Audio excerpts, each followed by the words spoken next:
But if you don't like rules, don't move in. Actually.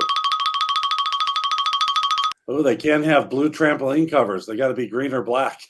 Must be Oh my gosh. the natural elements or something. Around the United States, there's a bunch of associations that are a lot more strict than what we have here in Minnesota.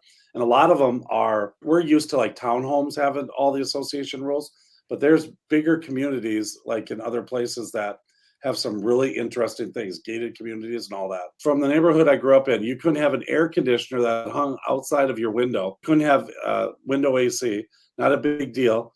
Well, the guy came up with the rule, had a swamp cooler hanging out of his window. What? So he could have an AC, so he put a swamp cooler.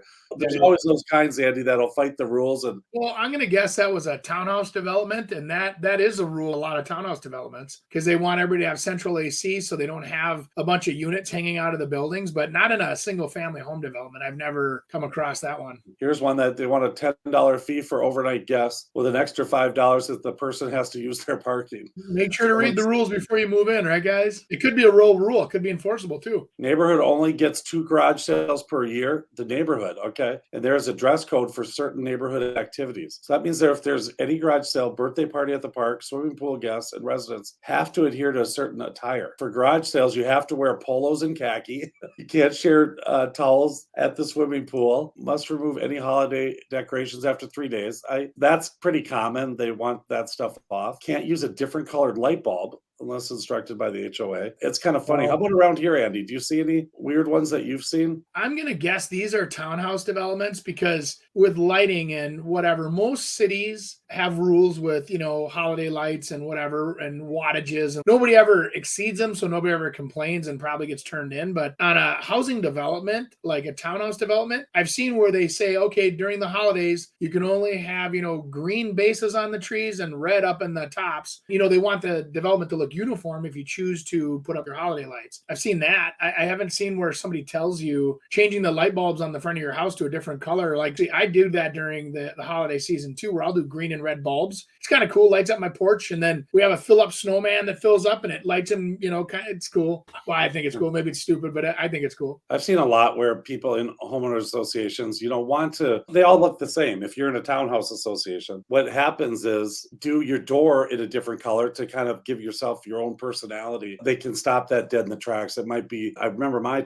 first house that I bought, all brown, and everyone had like tan doors, and I made mine red. And I thought it was so cool and it looked great. And boom, within a day, I got a notice that I had to change that back. And I was like, what?